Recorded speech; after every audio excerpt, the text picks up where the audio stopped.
नमस्कार, बहुत स्वागत आपका। मैं हूं आपके साथ मनोरा सक्सेना और आपने देखना शुरू कर दिया है मनु की मास्टर क्लास।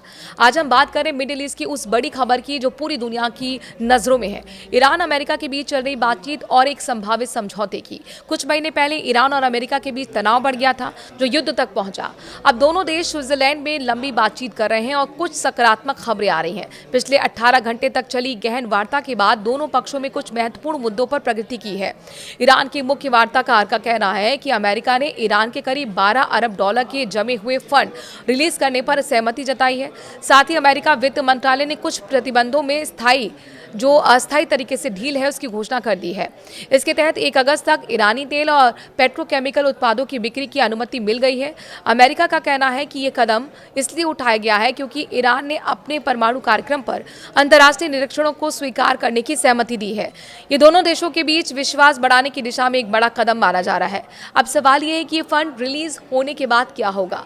अमेरिकी राष्ट्रपति डोनाल्ड ट्रंप ने कहा कि ये पैसे ईरान अमेरिकी कृषि उत्पादों और अन्य सामानों की खरीद में इस्तेमाल कर सकता है, लेकिन ईरान के केंद्रीय बैंक ने इनकार कर दिया। उनका कहना है कि फंड रिलीज होने पर अब ईरान पर कोई बाध्यता नहीं होगी, वे अपने आर्थिक हित के हिसाब से फैसला लेंगे। ये समझौता अभी शुरुआती दौर में है। परमाणु कार्यक्रम, क्षेत्रीय सुरक्षा और बाकी प्रतिबंधों को पूरी तरह हटाने जैसे बड़े मुद्दों पर अभी भी मतभेद बरकरार है। जो विशेषज्ञ हैं वो कहते हैं कि ये अच्छी शुरुआत है, लेकिन स्थायी और व्यापक समझौते के लिए अभी और कठिन बातचीत करनी पड़ेगी। हॉर्मोज की स्थिति, एक और अच्छी खबर ये है कि हॉर्मोज की जो इस खाड़ी पर कोई टोल नहीं लगेगा।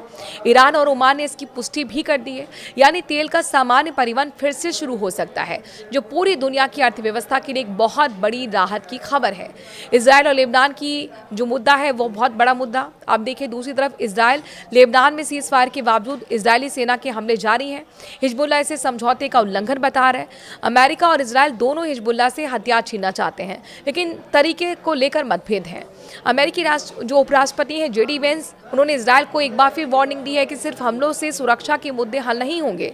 ईरान के राजनयिक गतिविधियों के बारे में अगर हम आपको बताएं तो ईरान के राष्ट्रपति मसूद पेजेश्कियान और विदेश मंत्री अब्बास अरागची पाकिस्तान के दौरे पर हैं। ओमान के बाद पाकिस्तान पहुंचे विदेश मंत्री का स्वागत किया गया। दोनों देशों के बीच अहम बातचीत होने की उम्मीद है। ईरान ने अमेरिका पर भी निशाना साधा। ईरान के विदेश मंत्रालय के प्रवक्ता का कहना है कि समझौते के बाद बड़ा चढ़ाकर दावे पेश करने से ताकत साबित नहीं होती है। असली ताकत सम्मान और भरोसे से होती है। ईरान का यूएई पर आरोप है। ईरान ने संयुक्त अरब अमीरात पर आरोप लगाया है कि उसने ईरान के खिलाफ हमलों में भूमिका निभाई। ईरान कहता है कि कुछ हमले यूएई के ठिकानों से किए गए। कुल मिलाकर ईरान अमेरिका के बीच ये बातचीत एक लंबे युद्ध के बाद शांति की उम्मीद जगाती है।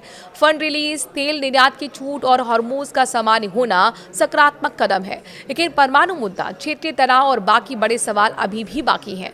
अब देखना ये बाकी है कि आगे की बातचीत कितनी सफल होती है और क्या दोनों देश एक स्थायी समझौते तक पहुंच पाते हैं।